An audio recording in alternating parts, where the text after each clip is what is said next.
Hey, what's going on, guys? This is the guy with the stupidest name on YouTube, the Gaming Boy, for whatever reason I made it. That. And today, I'm restarting this video that I made a while back and deleted because it was just completely embarrassing. And this one will probably be too. I am recording on an iPhone because I'm poor. No, I'm not, but forget it. This is the Black Series Darth Vader helmet that I got for Christmas a little while ago, because my mommy just loves me so much.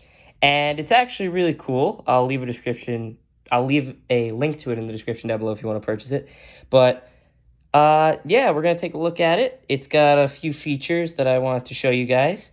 And yeah, okay, so now I've moved the helmet back a little bit so that my back isn't up against the wall and I can record, because the area that I'm in is very small and I know you guys don't care, but it's important for me, so I'm gonna say it. Anyway, the helmet breaks up into 3 parts, I believe. Yeah, 3. And it comes with a little piece here. I'll show you. If I lift it up. You know, before we do that, let me just look at this. Just look at how shiny this thing is. It's almost a year old. Maybe not a year old, but it's pretty old. And it's still got that beautiful shine to it all the way around. It's very reflective and just really cool looking. And, hey, you can kind of see my face in it. Look at that. Look at how good that is. You can see my phone and how stupid I look in the mirror or reflection. And yeah, so it's got very darkly tinted eyepieces. So if you are wearing it, no one can see your eyes. I've tested this with a few people and no one can see your eyes. So it's very good for cosplaying, in my opinion. Some people say it's not because there's no way for air to filter, but I kind of disagree with that. There's the professional cosplayers, and those people that do I think it's the 501st or the 101st charity thing. I don't even know if it's charity, but they say that it's not very good because there's not a lot of ways for it to breathe and it just gets really hot in here. But there's some air ducts, there's a space between the eyes, and there's this breathing ventilator or whatever you call it, has 2 spots where there's air. There's a spot right down here, and the faceplate, of course. And, just all around, it's not really compact, so I think that it breathes fine. So I am going to be right back because I have to find something to stand my phone. Okay, now into the nitty gritty. Can't believe I just said that. This is going to be me breaking the helmet apart and showing you all what you want to see, because it is movie accurate to Return of the Jedi, where at the end, spoiler alert, Darth Vader dies. I mean, if you haven't seen Star Wars, what are you doing with your life? But Luke takes off the helmet in this exact order. First, he takes off the top, which you can do with this. I am not very gentle with this stuff. And it is connected by magnets, as you can see here. These silver pieces, of course. And again, just look at the shine. It's just so beautiful. I love this thing so much. And it just magnetically placed. It doesn't really wobble that much unless... Actually, you know what? I take that back. It does wobble so that, it swivels so that you can maneuver it to make sure that it's fitted just right. So that, if you want it to be geometric, you can do that. I'm using my big words. I'm so smart. So, yeah, let's just set aside that. Actually, no, put it out of the frame. So now you can see the detail that they put into this. They worked... Oop, that's a spoiler. All right, I just broke something else. You know what? This piece, which I should have shown in the beginning, is the stand. We'll get back to that later since I almost broke it. But anyway, back to this. That you can just see the detail that just what they did for this thing. It's just so amazing how they actually got all the detail from the movie, and it almost looks like an exact replica. And up here you can see where the magnets correspond with the inside of the helmet, as I showed before. Let's see if I can get it so I can show you. See, you can kind of see both, how they kind of line up. Sorry, I can't really show both at the same time. I'm recording on a phone again, so this is not very easy. Anyway, but yeah, you can see this actually here, I believe, if I'm smart enough, if in the comics or in the movies, but they don't really show it, there's actually needles that go in here so that Vader is one with his suit, so to speak, so that he can control all of his limbs and everything like that. So they actually got that down as well. You can see all this metal pieces and all that. And originally, when this movie was made, and this helmet was first made, they didn't have, parts, obviously, from outer space. So they just had to make do with, old equipment. I don't know exactly what made it. And, I could be completely wrong, but it's just amazing. Like, they use pieces of, I think, a camera? No, that was for the lightsaber. I don't really know what this was made from, but they just took apart weird old machines, I guess, and they glued them and like placed them into the helmet to make it look really futuristic. But you know, George Lucas didn't want it to look refurbished and all new and shiny, so it does have that kind of like well-used look to it. I don't know, I just love it. So the next part that this helmet can do is the coolest part, obviously, because it does have sound, as you probably heard, because if you press the button, I had a voice crack before, right here, if you press this, it will do the Darth Vader breathing, the sexy breathing that we all know and love, for 4 times, I believe. So I will demonstrate if it would work.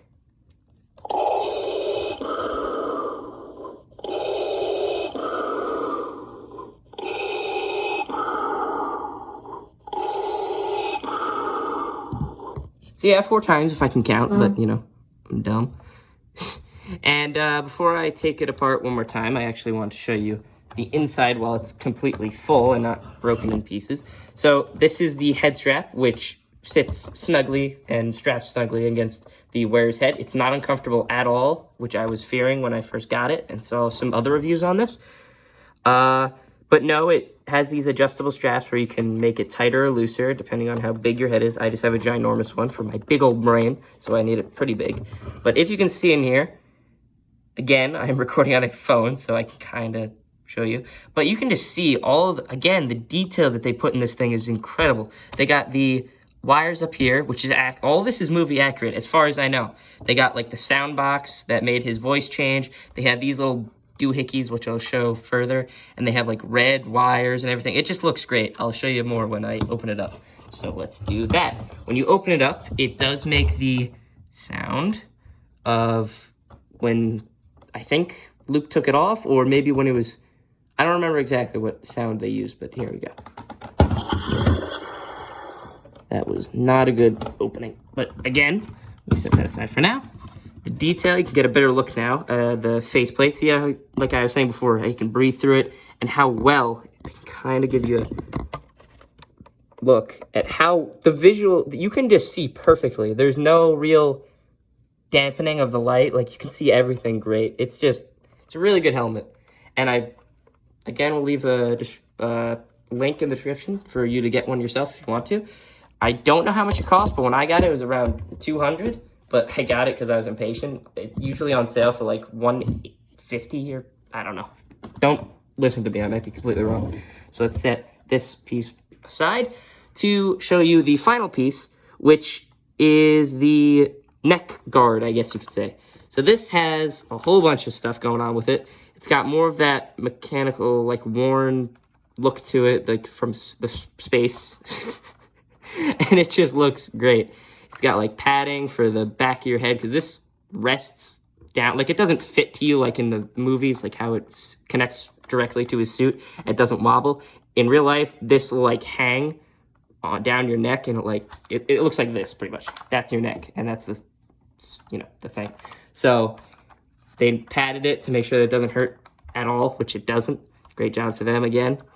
And yeah, so here, these two things on both sides are so that you can remove with clips and put your head inside, because that's probably some of you were confused on how to get the damn thing on, and that's how you do it. It's very easy. You just slip your neck through there, and then it takes a little bit of practice, but I learned to do it, to just clip it back on while it's on your head, and then there you go. It suits on pretty nice.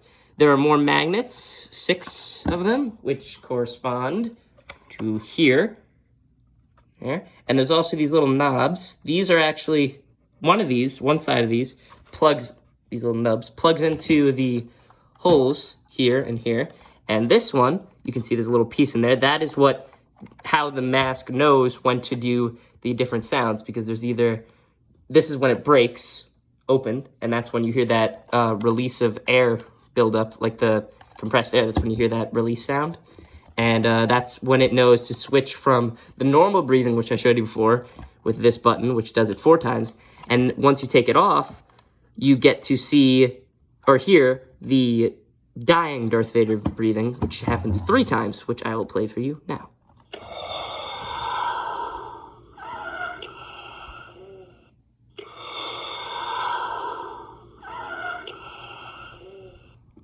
So as you can see, that's pretty amazing, and I just love this thing so much to death. So again, you can see more into detail. Let me actually take these clips off, because you can take them off on both sides to fully detach it if you really want to be able to get it on correctly. And I can just give you an even better look at the inside of this mask. Sorry, my nose is really clogged because I'm just a disgusting human. This is where the batteries are put in. Can you believe that this entire mask is just run by, I believe, those little silver circle batteries? I don't know what they're called, but it comes with batteries. Thank God, because I have no idea where to buy those little silver ones. Maybe at like Staples or something. But yeah, you can see the red wiring better. You can see all the wiring detail right there. And you can see these are for his speakers, I believe, like when his voice changes. I believe he talks into these when it's pressed up against his face. There's more speakers here. Like, it's all plastic. Except for, there's a few metal components to this, but mostly it's plastic, so it's lightweight. All in all, it's just a great piece. I'm saying piece like I'm an expert on this stuff. I'm just a 16-year-old kid that doesn't know nothing about nothing. And I just love Star Wars, so that's enough for me. Okay, so let me just reassemble it for you. And I guess before, no one really cares about this. This has no importance. This is just for the stand, so that when you put the mask together, the dome part of the helmet that goes over everything doesn't like get scraped on the bottom and lose that luscious shine that I keep saying it has. So you just put it here. It holds in place in the rubber padding for the back of the neck when it's on. This is a display. Obviously, this doesn't actually go on your head. That's just when you want to display. I'm a broken record. I'm just saying the same stuff. Anyway. Forgot to say that. When you put it back on, it makes the reconnection sound, as you just heard. And I'll back it up a little bit more. And then finally, that is just so cool. Magnets clip on or connect, and you have a movie replica, beautiful Darth Vader helmet that I will play the noise one more time while going around it. If I could make it work, it always has to push really hard.